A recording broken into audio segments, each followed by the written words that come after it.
in addition to the 6 metro city airports, we took 10 additional airports that experienced congestion.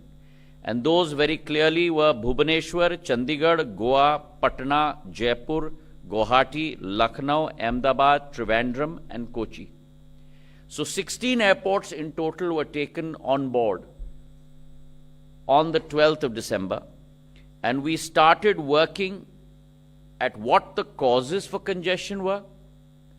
We started working on a schematic as to what the parameters should be for each touch point.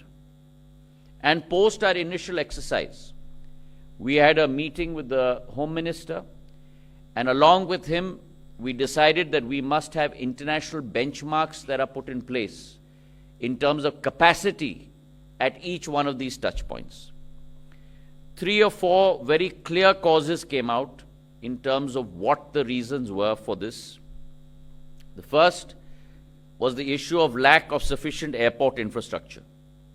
Second, inadequate X-ray screening machines, or as we know in aviation parlance, XBIS machines and ATRS machines.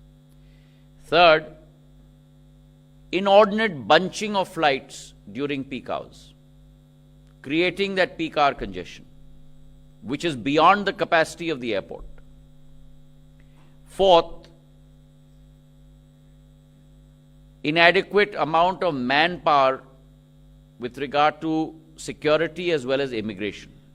We personally visited those airports where there were VIP lounges or retail and commercial spaces which needn't be there, because the priority of an airport is to serve the customer.